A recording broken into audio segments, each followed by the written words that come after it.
But these are just philosophies rather than ideas. And I think that'll make more sense when I say them. In the context of what do I do to find my flow, or what is my sort of creative philosophy? Number one, take long walks. Number two, be afraid. Be very afraid. I don't remember what that was in context to. But I do think fear is actually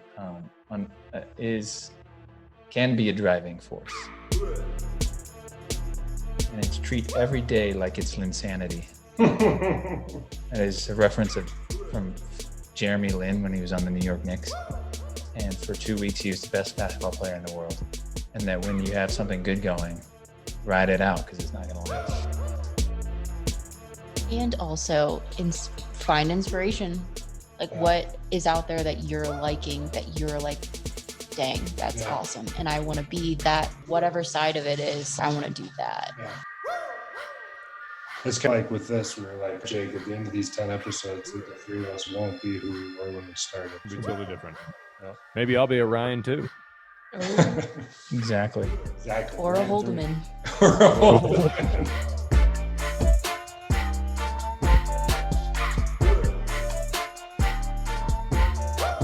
Humans love creativity. It's probably no secret, but we spend hundreds of dollars to see an artist perform on stage. We go to museums just to look at an original painting. And one of the best compliments we give a child is saying, "She's so creative." And it makes sense why we appreciate it. Even though creativity, in my opinion, is part of our DNA, it's still really, really hard.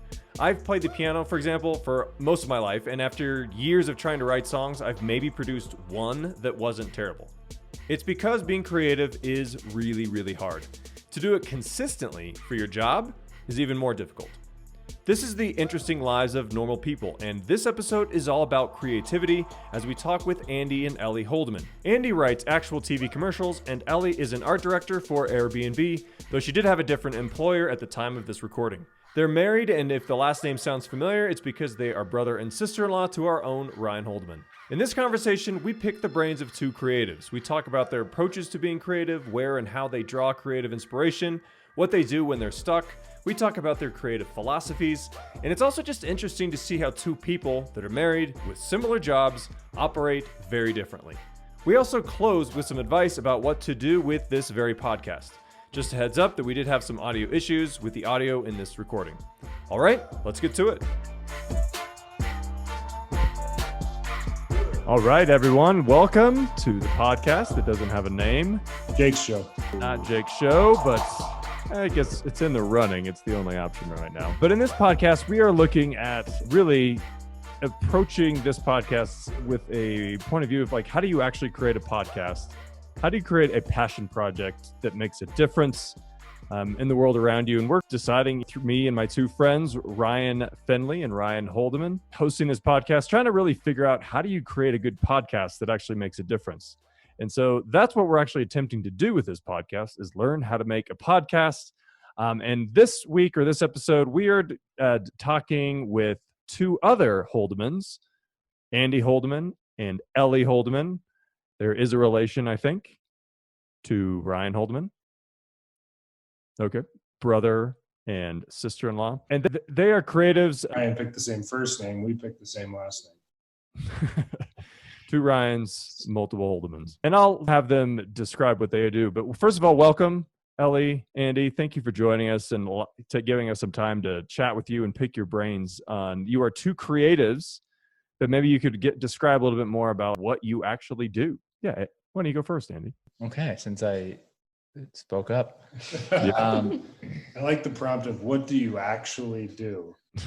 Keyword actually. Well, seemed doubtful, I thought. On LinkedIn, you will find me listed as a copywriter for an advertising agency.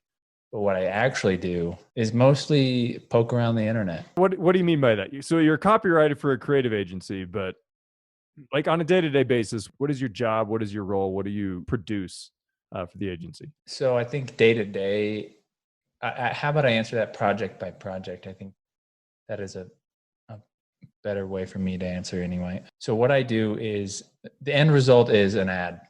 So whether that's a TV commercial or a digital something or other, or a dumb, annoying banner ad that everybody blocks with an ad blocker. That's the final output. And then for reverse engineering from that, it starts with any given project starts with a creative brief from some other department that a client has a problem or a thing they want to sell, and then it comes to us in the form of a creative brief. And I work with a partner who is more of an expert in the visuals.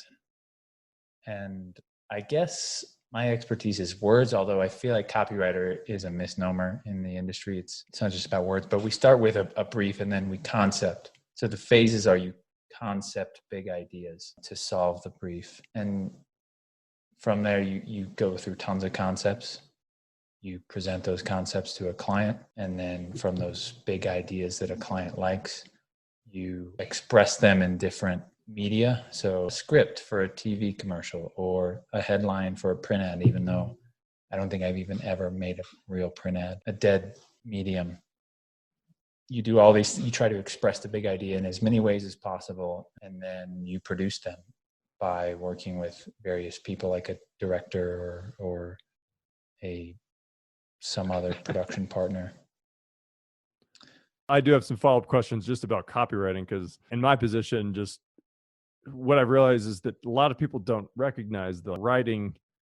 Being able to write well is really like the crux of a lot of creative ideas and a lot of creative abilities, is being able to write it out. Maybe painting is different, but in anything, especially in the digital world, being able to write out what you want to do first and being able to communicate that idea is paramount to creating good content. Anyway, so we can talk about that a little bit more. Elly, tell us a little bit about what you do, this company that you work for that people may have heard of. Oh, geez. As far as my immediate job, regardless of where I work, and now this is sounding very ominous about where I work, but I essentially do what Andy does. A lot of it from start to finish is pretty much the same, but you mentioned it, Jake. The other half of that is the visual side. And selling an idea, half of it is and a lot of times that's very powerful too. So that's what I do. Make ads, I make commercials. That's what I got into this business for. I just thought it was the coolest thing to do something that people saw on TV. And I still get to do it, which I feel pretty grateful to do. I think obviously people in the kind of creative realm know this, but specifically copywriter and art director, this is the way the creative team is structured, right? Yes. These two parts. Yeah, in the industry. Yeah.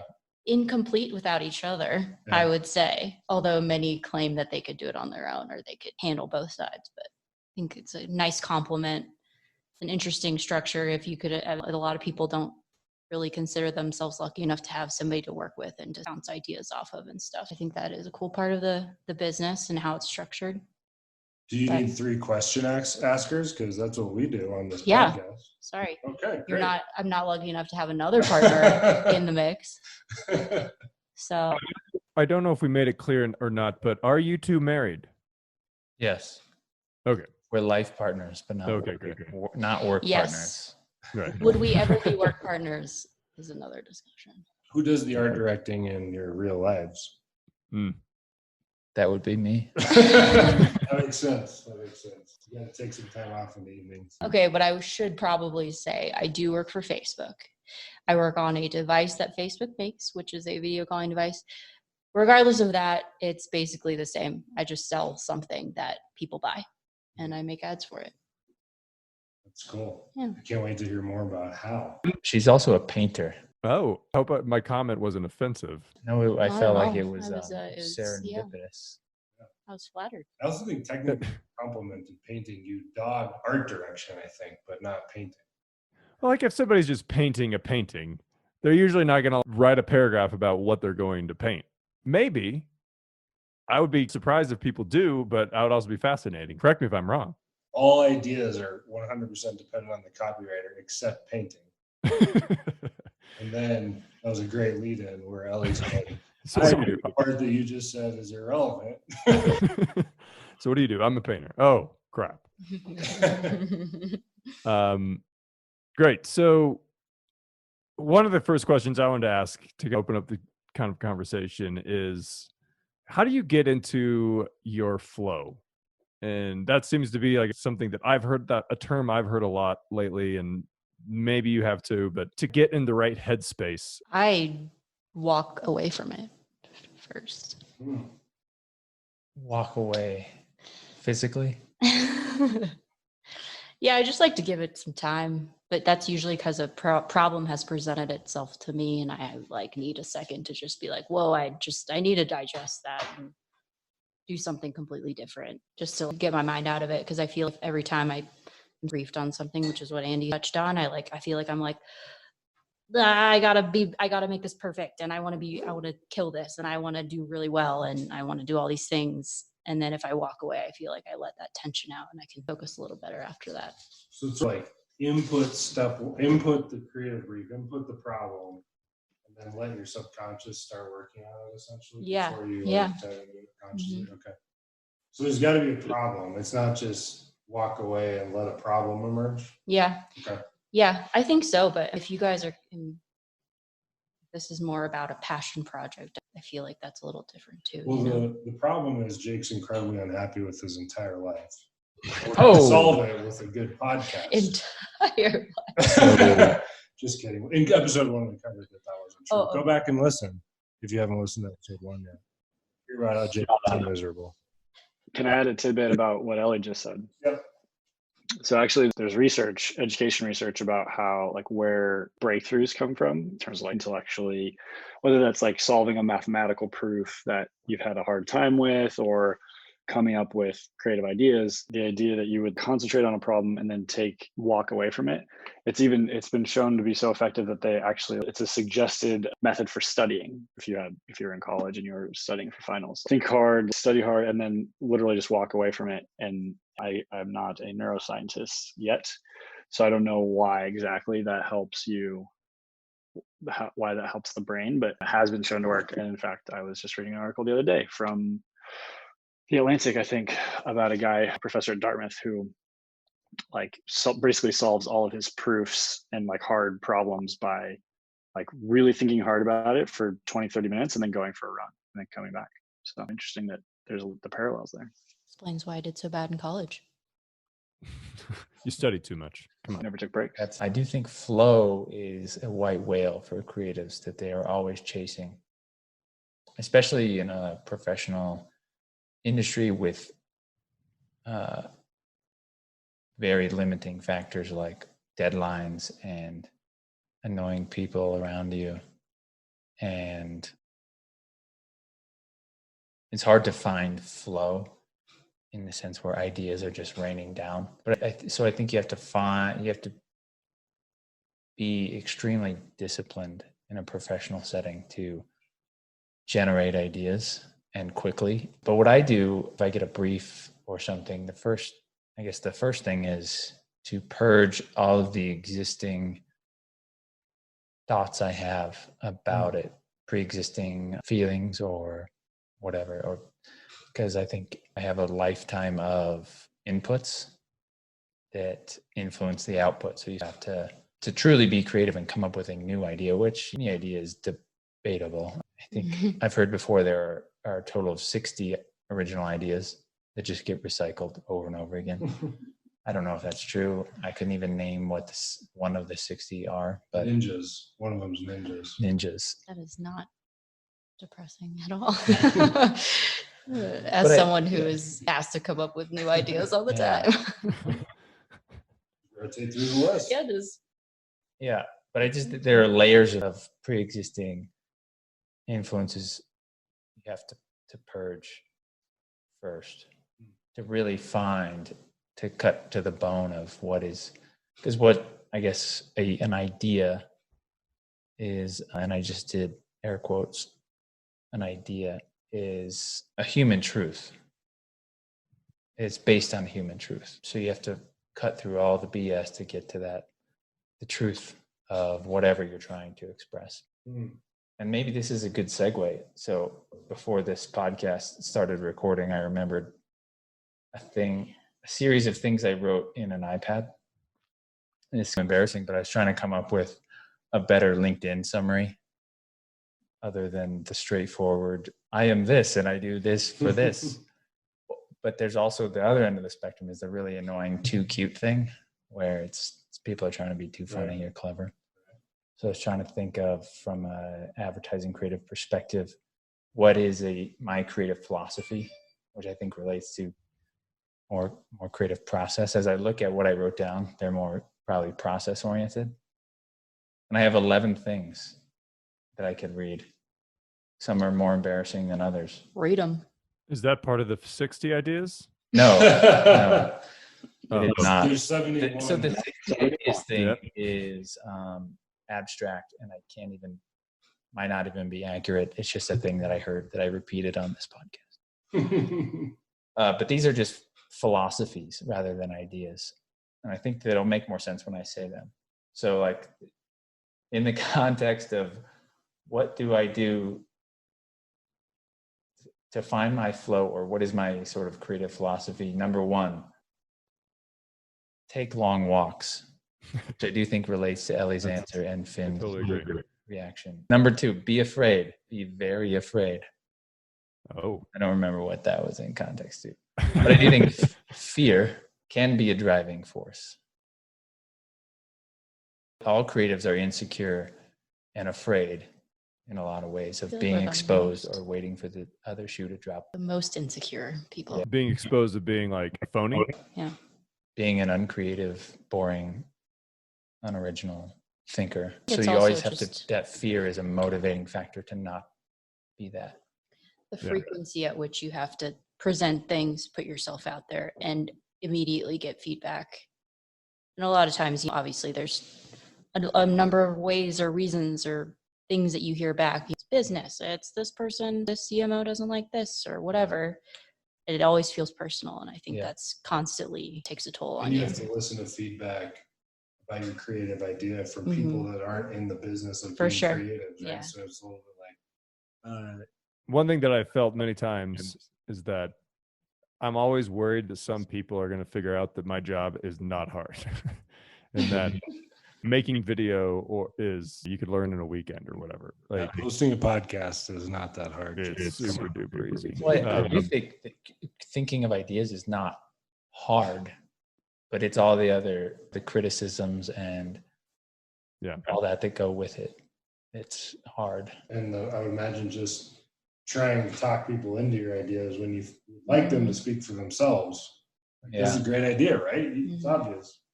Yeah. And I'm sure you feel that way about this. This is a part of you, and you want people to like a part of you.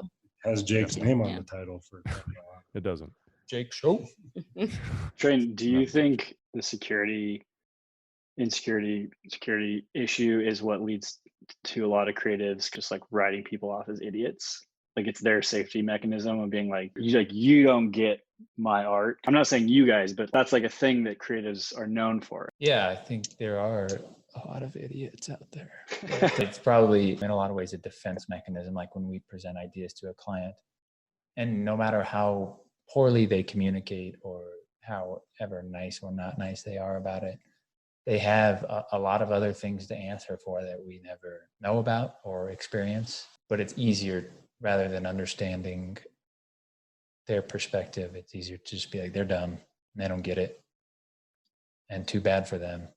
Yeah, I had this epiphany once that it's the easiest way to have any idea you have be accepted or received is for people to listen to and say, okay, great. And that's what we all desire, but that's also super easy. In fact, so much of the work we all do all the time is to get our ideas heard, even if that's with family or friends trying to go figure out where to go eat. And that actually the ability to figure out how to be heard, even when people aren't just listening to you, is really important to figure out. The president of the United States has to figure that out because it's always 50% isn't in agreement. And so there's this, how do I figure out how to have my idea heard and mobilized on it's just tough. Mm-hmm. The third one is, what is true for me is true for all. And I think that gets back to the human truth part. If you have an idea that is a good idea is true for you personally and true for all broadly. A bad idea is one that is true for you personally and not true for all broadly, or vice versa. Kind of like we share the human condition, Hmm. fears, stuff like that. Yeah. Number 4 is be in on the cosmic joke, which I think, I don't have any like notes. I just wrote these things and walked away. But basically, creativity and ideas are ridiculous. And if you take them too seriously, it just creates more frustration, especially professionally when you're trying to convince other people of your ideas. Does taking them too seriously inhibit the quality or maybe not the quality, but the possibilities of the ideas? Maybe. Kanye comes up with some pretty good ideas, but he does take them pretty seriously, for example. Maybe not. Yeah. So maybe that's not a no to my question. Well, I think using that analogy, oftentimes Kanye is not in on the cosmic joke because he is so frustrated all the time. And he, yeah. Gotcha. Okay. You have to hold things loosely, ideas loosely, or it'll drive you crazy. Got it. Okay. More like Carrot Top. Right. Got it. Be Carrot Top. All right, that's a wrap for this show. Be Carrot Top. That's the subtitle of this episode. If you have the option to be a prop comedian who is largely irrelevant or one of the greatest musical artists of the modern era, be Carrot Top. Apparently, Carrot Top has an enormously successful Vegas show. Yeah, he does pretty good. Hey, he's more famous than all of us. That's true. Another one is make a big deal out of a small truth, or another way, find one good thing and make a big deal out of it. It's more of a It's a focus thing, I'd Yeah. say. The focus of an idea, precision of an idea. Do you mean as a team?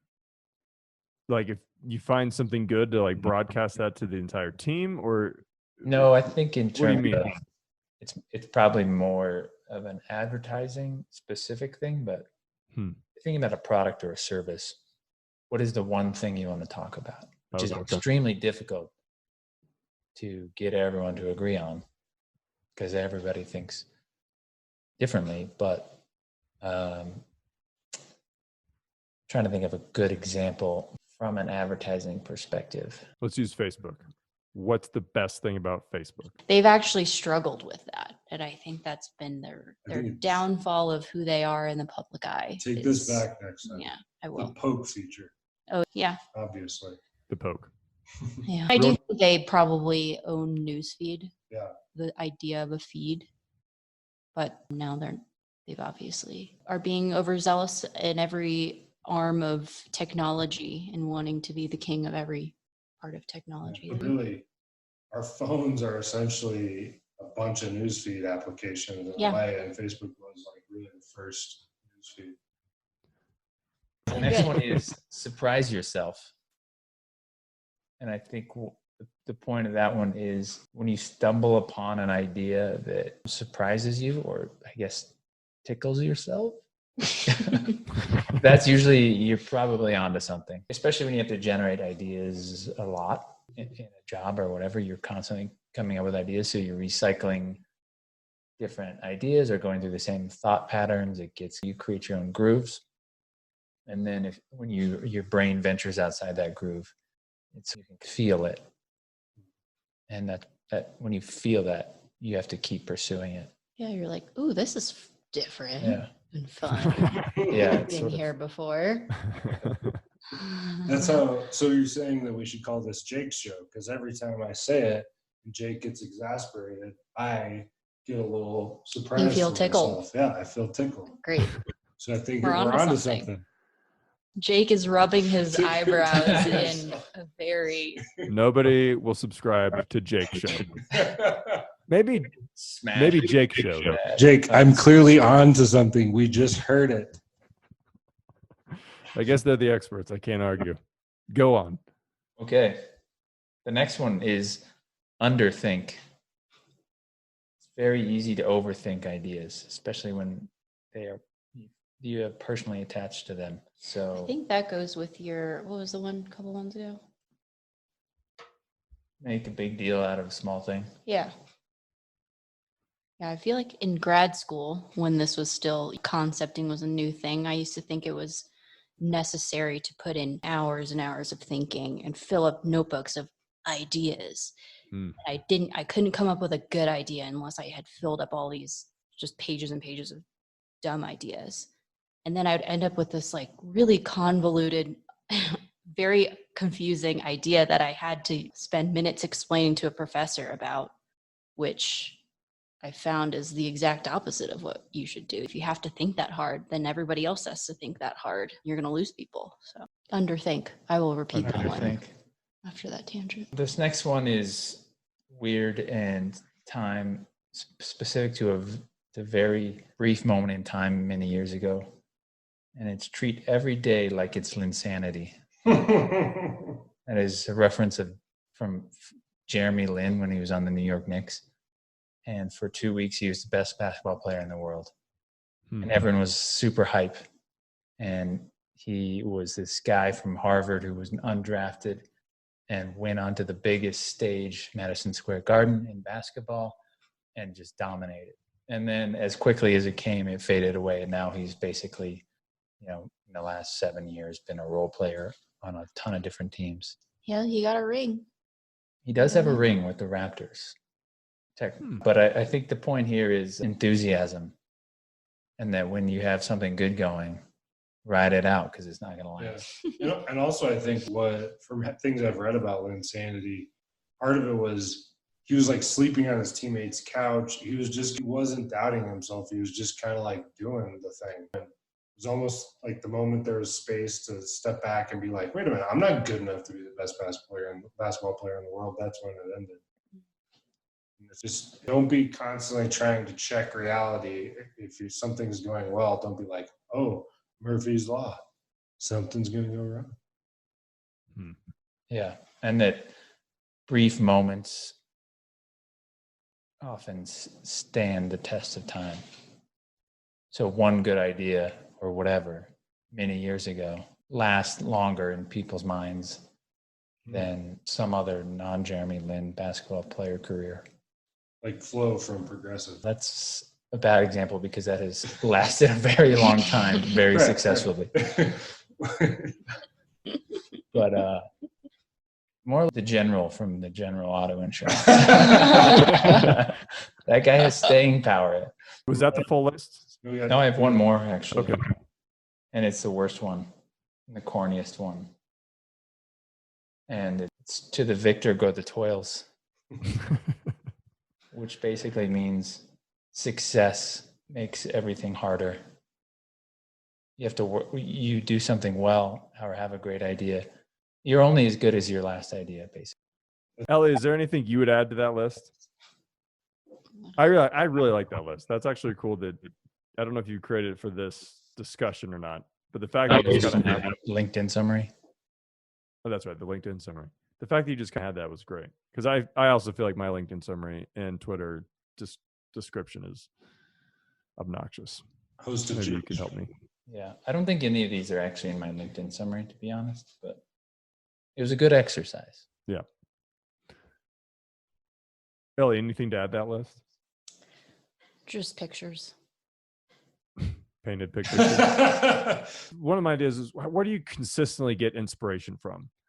And I don't necessarily mean like another artist necessarily, but is there an environment or a setting or a time of day that like seems to work best with you, where you just kind of, it's like, oh, when I'm in this space or when I'm being inspired by this other artist, by this other person, is that where a lot of creative ideas come from? What's the consistent ingredient to where your good ideas get kickstarted? I'll let you take the lead on this one.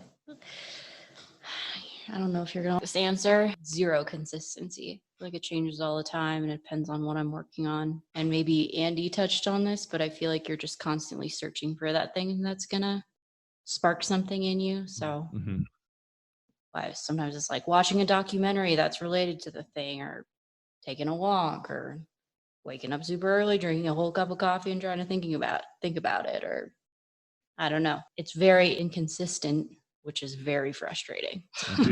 There's no formula. But maybe the common ingredient is the desire to find something that inspires you. Maybe that's what it is. It's not like a time of day. It's not any sort of situation. And there's stuff that makes you comfortable as you're working, but yeah, it's just like you got to keep looking. So like when you get the problem and you walk away and purge some of the other ideas, and then you come back to it to start to conceptualize the big ideas, and there isn't something there, do you do the same thing? Is it like repeat the walk away and go do something physical or whatever? Or is there a next thing you do to trigger? Yeah. It's like, if this isn't working, I got to try something else. Okay. Yeah. I would say I have a different answer. I have a very specific answer. Mornings. Definitely mornings, which is not always doable, but on an ideal day or week or whatever, mornings, long walks, museums, and I thought I had a fourth one, but and things like, I guess, nonfiction. Like whether that's, and when I say nonfiction, not just like a book or a story, but a documentary or even like Reddit, where people speak more without restraint. And I can elaborate on those. Yeah. I don't know why mornings, just because I think it's before all the crap of the day, whether it's work or news, or that's just stuff just adds up in any given day. So it's just freshness. I don't know. I talked about it before. I'm not really sure why, but it's just a lot. It's stimulation. Movement, I think, helps.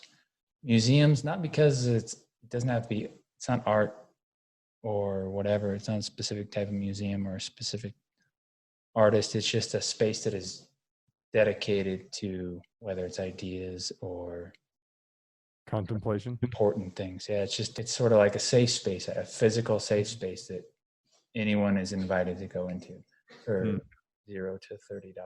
And you're surrounded by ideas that have been executed. Yeah, and I think, and everyone for the most part goes in there to respect those things and behave. Not a lot of misbehavior in a museum.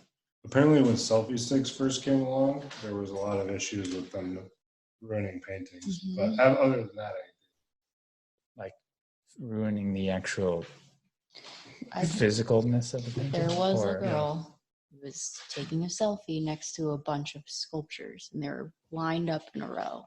She knocked over one of them, and legitimately, like dominoes, they all went because of a selfie stick. Yeah. Because of a selfie stick. That's what I mean. People aren't very spatially aware of themselves, especially when their arm became 3 feet longer in a heartbeat. Don't use selfie sticks. Go to museums. This is the Jake Show. What was my fifth one? I don't remember. Nonfiction. Yeah. Oh yeah. I think a lot of what I do is I work on a lot of video game stuff, which is typically fiction and alternate reality type of stuff. And can you expand what you mean by work on video game stuff? So I make ads and to market video games, specific titles, whether it's a game about a zombie apocalypse or about space war or pirating or what else. That's pretty much it. That pretty much encapsulates all video games. Survival. So it's a lot of, I think when you are trying to find, definitely video games is a little different than your typical advertising a product or a service. But I think conceptually you have to ground it in the same thing, which is human truth and human stories. And to do that in such a fictional setting, you have to be believable. And to be believable, you have to draw inspiration from real human stories. Which is why I feel like we both mentioned documentaries too. It just gets you out of your own head, and you're like listening to people talk about people or watching people be people. And it's almost like you get inspiration from that too. it gets you out of your own head and thinking about just yourself and just your own reality. And yeah. Because if you're working on a science fiction video game and you look to Star Trek for inspiration, it's just two steps removed from actual reality. And I think there's diminishing returns in that regard. Do you guys ever just go with the first thing that goes into your head? Like first idea, I'm running with it. Yes. Ooh, that was a good example. Great example of going with the first thing. I think a lot of people, I don't know, people like, whatever, say the first idea is never the best idea, which is potentially true and maybe usually true, but I also think instinct, especially when you are doing this all the time, instinct is something to value, which probably contradicts with my first statement about purging everything that you already think. But definitely, I won't go with it. I won't just be like, all right, I'm going to spend all my time on this idea. I'll probably be like, okay, I think that's good, but let me just see if put a pin in it for a second. Or like, test myself, see if I can come up with other stuff that I think is better first. Okay, one of the next questions we had, and I actually don't know where this came from. Maybe I'm not the best person asking. So Brian or Ryan, maybe you can elaborate on it. But do you begin with the beginning? You know, like reverse engineer or forward engineer, or like when you get a creative brief, you got a problem, you're coming back to your concepting big ideas. Where do you begin? Neat engineering, is that a direction? I don't know. Tell me. Nope. It doesn't sound I don't know. like I just a heard you direction. say reverse engineer, Oh. and then what was the other one? It's interesting because probably the industry impacts it. Sometimes they say identify what you want to be true at the end, like what you want a person who watches the ad to feel, and then do you reverse engineer from there, or do you just start with the world is my oyster? I'm trying to separate the art from the business of it. Art, it's so annoying. Advertising is not art, but you have to tonally, you have to be in the right place. So for a zombie apocalypse video game, it's probably not going to be like funny, and it could be. I guess there are examples of that, like Zombieland or other things. But tonally, I think you have immediately start with what is true about a zombie apocalypse. It's not that it's funny. It's that it's a test of human integrity and survival and all that stuff. So I think, not explicitly, but you consider, what do I want someone to feel at the end of this? And it's that survival will change you, or you aren't who you think you are. Who you are in a regular world is not who you are in an apocalypse. So, testing the end result, I want to be you to feel morally ambiguous. And that's not necessarily an explicit thought, but it's a feeling. And then you just try to solidify that with concrete ideas and stories and real believable things. And create a different experience. Like now, your morals are based on an assumption of safety, potentially, that isn't there in a zombie apocalypse or whatever. So it's like with this, we were like, Jake, at the end of these 10 episodes, the three of us won't be who we were when we started. It'll be totally different. Yeah. Maybe I'll be a Ryan too. Exactly. Exactly. Or a Holdeman. And when you set out to create this podcast, you started with, I want to be a Ryan. And the number one top way you could be a Ryan is to do a podcast about podcasting. With Ryan. With Ryan. It's funny that you're calling it the Jake Show when there are two Ryans. It really should be Ryan Show. Maybe you guys have already touched on this, and this is a little inside baseball, but what about I do podcasts? We strongly thought about that, but Jake keeps going back to Monday morning podcast. I don't hate it. For anybody listening, I once had a videography business called Monday Morning Video, which didn't mean anything. I just thought it sounded cool. and all my friends made fun of me. And then Ryan Finley decided to create his own business called I Do Videos. Needless to say, nobody ever made any money on either of those companies. Can I add one point there? It was because Monday Morning Videos was a wedding video business particularly. So I Do Videos was a nice double meaning. Yeah. A pun, if you will. Yeah. I will say that after years of hating it, I eventually that it was a better idea. I admitted it was a good idea. In fairness, I get what you're going for. People tend to get married on Monday morning. I wanted to make it Sunday morning because I was like, I'm a Christian, I go to church. Then I realized that was stupid. So Monday morning. I always thought that was when you started cutting the video together. The day after the wedding, Monday morning. A-Train and Elly, I'm curious, when you get to a point and you're just like, you're blocked, what do you do to get unstuck? How do you go around the boulder or mountain in front of you? Or maybe do you go under it? I don't know. And maybe if you wanted, you could, if it helped, like you could frame it as advice for Jake as he's thinking through this podcast. Maybe he's stuck. How would you advise him to do that? I'll say what I've said before, and that is you have to just keep thinking, or just keep swimming, as a fish might say. And that's not a great answer, but it's the best answer because it's hard. Everyone gets stuck. And all the time. And I think the will to continue thinking or pursuing the thing is probably a good measure of whether it's worth pursuing or not. Obviously, in our jobs, we have to, we have to. That's why we get paid. But in a personal capacity, if it's not, you just have. If it doesn't feel worth overcoming that stuckness, it might not be worth pursuing. And one time, I read something somewhere that was like, if you're trying to come up with an idea, sit in a chair for 6 hours or something. I don't know if it was 6 hours, but go into a room and sit in a chair and do not get up until you have an idea. And I think that's ridiculous, but I also think there's something to that because a lot of what gets us stuck are distractions and,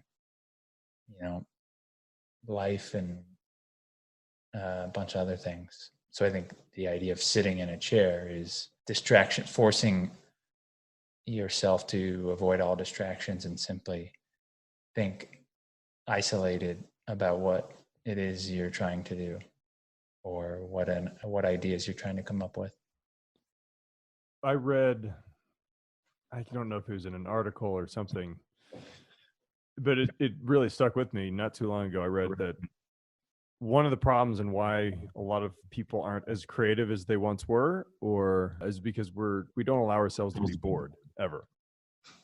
Get out our phones. We have no idea how to actually sit in silence and be bored, which is actually where most good ideas come from, is out of distraction-free boredom. It's an interesting premise to start from, that we're not as creative as we used to be. I'm not sure if I agree with that. Maybe that didn't assert that. But one of the problems of lacking creativity is not allowing yourself to be bored. Yeah, I think not creating space for it.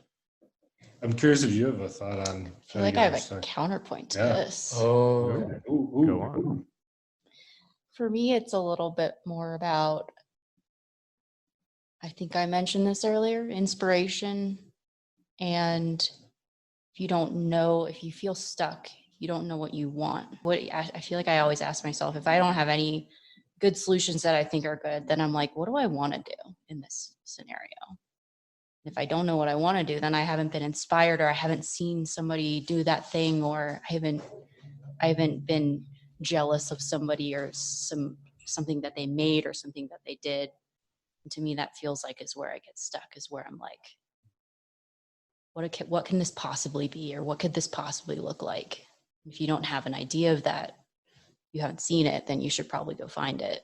Find something that gets you excited, or think about what you want out of it. So it's not necessarily sitting down and turning off all of my screens and sitting in a dark room and forcing myself to come up with it. It's like, I feel like for me, it's looking around and trying to find something that gets me excited. I read about the Beatles and how, so John Lennon and Paul McCartney were like the two producers of songs for them. And Paul McCartney was what you're saying. He was a grinder, like just you're writing a song because it's Tuesday, and on Tuesday you write songs, period. It may not end up being your favorite song, whatever, but you write a song. And John Lennon was more of lay in a hammock till you get inspired to write a song. And the reason their catalog is so extensive is because of McCartney's songs, really, because he just cranked. And just he was committed to the process, and it created a lot of volume. Or on the WTF podcast, Louis C.K. and Mark Maron talked about their processes, and Louis C.K. had just gone so much further in the same amount of time because he just makes a point to produce an hour of comedy every single year, regardless of inspiration. There's this just create something, regardless of whether you know what you're going to do, and hunt for something to build that off of, even if it's not the most genius idea, something to inspire something, even if ends up being mediocre. Yeah. So you're saying like work through it is sometimes a good way of approaching stuckness? Yeah, and just like get something. My thought would be get something produced that completes the creative cycle, whether that be all the way to, I'm not saying all the way to a completed ad or something, but that other people can intersect with, and they can now help pull out the stuff that's really good. Like I think by Louis C.K. generating an hour of comedy every year, he can go out there and perform that comedy and find out what parts of that hour were worth it. And then he can build off of that by forcing himself to create something. Yeah, I think repetition is important, especially if you're just searching for one idea for a podcast or whatever. Maybe that's different, but in terms of when we are paid to produce ideas, repetition is critical, not only for quantity, but quality, because the more ideas you come up with, ultimately the better you're going to get, the better ideas faster over the long term. And it reminds me, another metaphor I've heard is keep trying door handles. So if you picture an infinite hallway with infinite doors, you just keep turning door handles until one of them opens. And it reminds me, Jake, of something I think you'll appreciate, is a photo of Jerry Seinfeld. Already do. Familiar with it? I'm trying to pull it up, but he's basically, I don't know, this is circa 2017. He's sitting in just a street in New York, I think. And he's in the middle of the frame, and in the middle of the street, the entire street is yellow behind him and around him with his legal notepad pages of jokes. Oh yeah. I've seen that. So this is, I'm showing everyone. Podcast people after this. Those are Google it. I've seen that, and that's his actual. Like he's kept every joke and every thing he's ever written down. Yeah, and he still holds on to those. So I think those are the actual pages. I started watching Seinfeld, the show, from the beginning recently, and he has this bit about let's go out and let's go do stuff. But then when you're out, it's like, let's get home. Like, how are we going to get home? It's this always, you don't want to be where you are thing.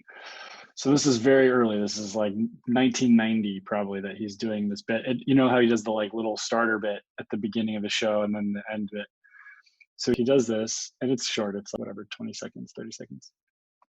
Then I watch his new stand-up on Netflix, and he has the same joke basically. It's better and more thoroughly developed. But I was like, holy crap, this guy just worked this joke for 40 years.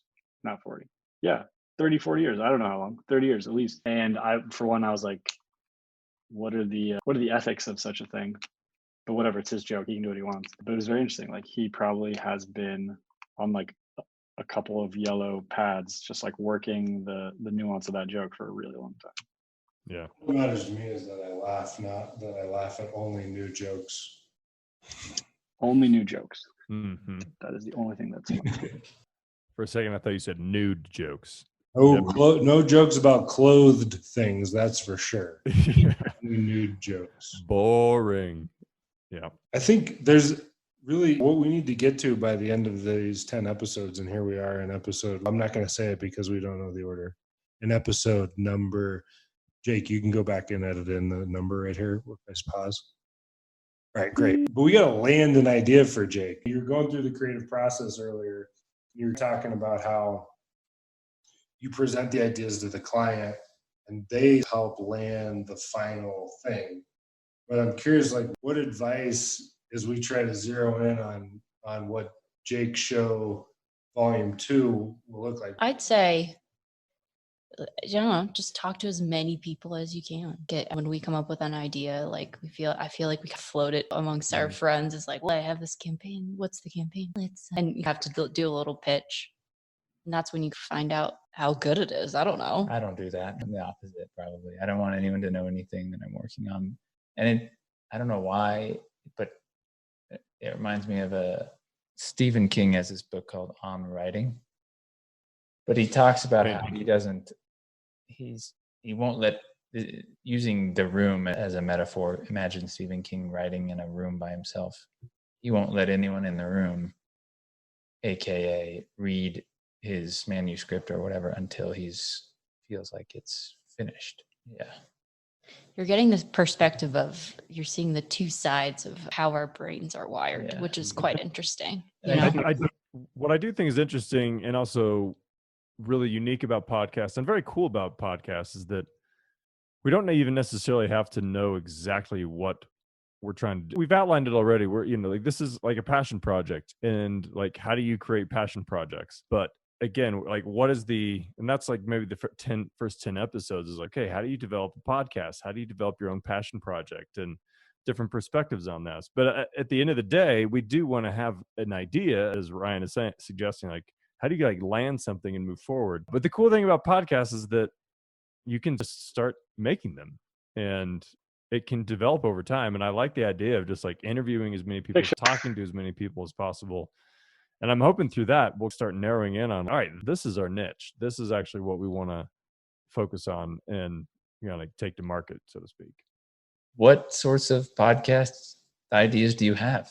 Yeah, I've floated a lot of different ideas around, like some of which, like, Ryan and Ryan are not interested in, some of things that I'm not interested in. So like we've thrown a lot of different ideas around, like passion projects, the idea to solve a problem, which is something we talked about in the first episode. Even talking about theology is something I've talked around, but like what we're actually trying to accomplish, I guess the mission is something we're still trying to figure out. I think you can talk about all of those things in a single podcast. It's not like it's excluded, but what is the mission of your podcast? What are you trying to accomplish? I guess I want to start with the end and work backwards, but I'm afraid that I think the repetitiveness aspect of what you, as you suggested, is really what's going to be important, which is just go do it. And I've had other podcasters suggest the same thing. Just start making podcasts and see where it takes you.